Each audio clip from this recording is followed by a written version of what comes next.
Bien, donc nous allons pouvoir procéder à l'élection des vice-présidents. Donc, 15 vice-présidents à élire. Nous allons œuvrer de la même façon pour le président. L'idée, c'est de pouvoir vous permettre de vous porter candidat.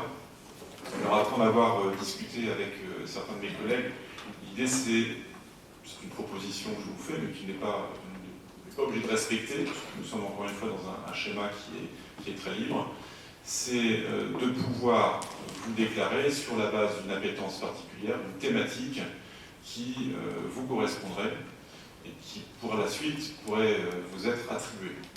Je sais que plusieurs d'entre vous m'ont fait part de leur souhait de s'investir dans tel ou tel domaine. Donc l'idée, c'est de pouvoir annoncer assez brièvement, en quelques dizaines de secondes, votre appétence pour tel ou tel sujet. J'ai listé, avant la suspension de séance, les différentes grandes thématiques qui sont utiles au bon fonctionnement de notre collectivité. Et je rajouterai qu'il y aura dans notre fonctionnement des vice-présidents en charge de thématiques, mais qui seront aussi à la tête de pôles territoriaux. La formule a bien fonctionné lors du précédent mandat, et il n'y a pas lieu de remettre en cause ces vice-présidences liées à un pôle territorial, même si, on l'envisagera bien évidemment, cette animation du pôle territorial pourrait également revenir à un délégué, un élu délégué. Ce sont des choses qu'on essaiera de régler avec le temps et qui, encore une fois, émanera de la volonté des élus. Ce ne sera pas seulement le président seul qui décidera, ni même le bureau. Ce sera bien dans ce dialogue avec les communes que les choses pourront se construire. Alors pour la première vice-présidence, vous vous en doutez, je vais céder la parole à David Juquin, qui est un élu de terrain. Alors, je pense qu'en effet, l'ensemble des vice-présidents qui se sont évertués à construire cette EPCI au cours des 3 années passées ont beaucoup circulé sur le territoire communautaire. Et s'il en est un qui a particulièrement mouillé le maillot, si je puis dire, c'est David Juquin, à qui je vais céder la parole et qui souhaiterait se positionner sur une première vice-présidence en charge des finances de la commande publique. Voilà, David, je te laisse la parole.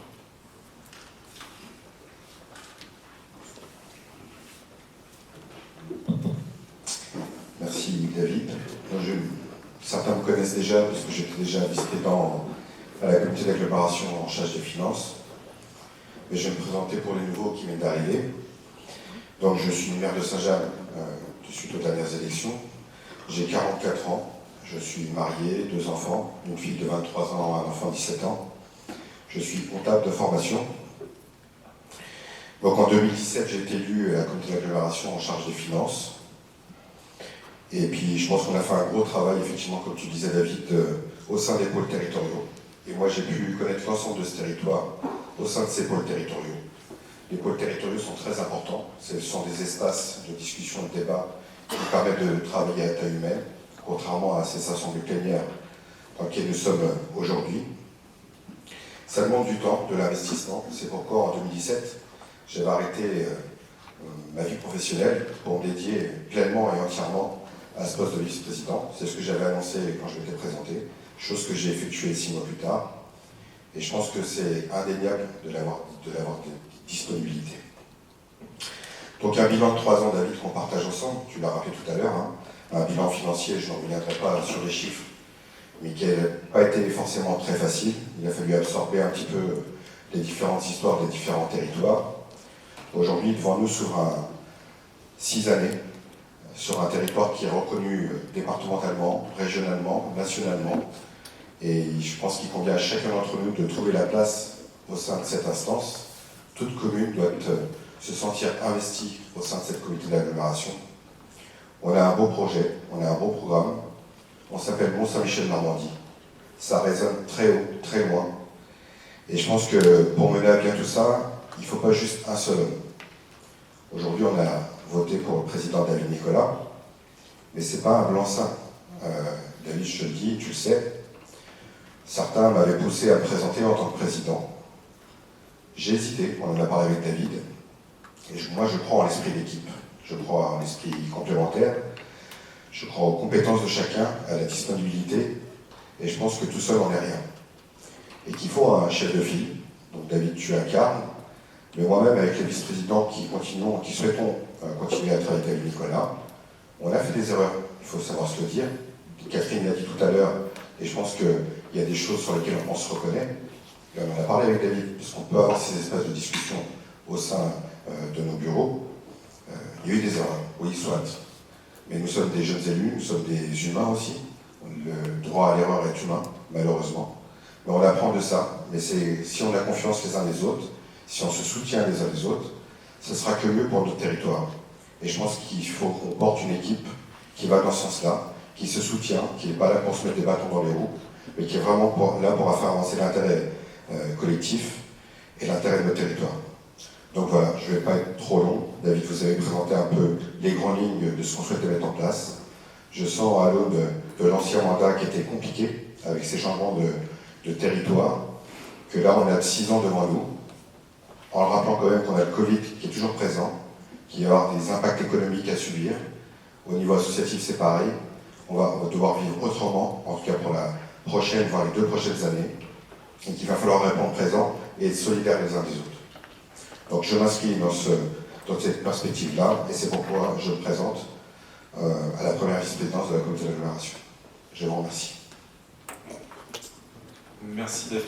Est-ce qu'il y a d'autres candidats face à David Juquin pour cette première vice-présidence sur une thématique qui serait celle proposée par David, ou une autre? Tout est possible, bien évidemment. Je ne vois pas de main se lever, donc je vous propose de passer au vote.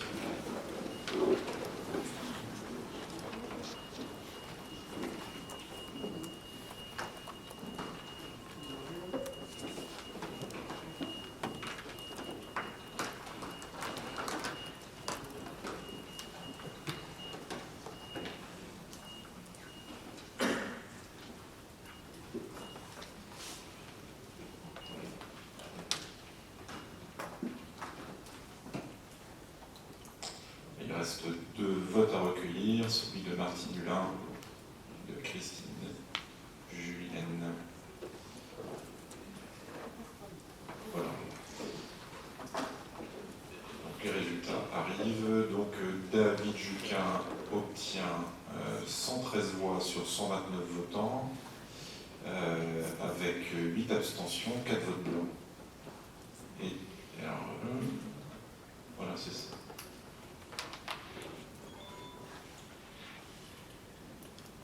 Oui, pardon, alors c'est ça que ce sont les touches, en effet, c'est ça, le vote de... Ah oui, donc c'est d'autres candidats, bien évidemment, excusez-moi, pour lesquels on a voté. Donc Catherine Brunery a recueilli 1 voix, Jocelyne Alain a recueilli 3 voix, et donc David Juquin a été élu à une très large majorité avec 113 voix favorables. Donc j'ai dit de rejoindre la tribune. Bravo.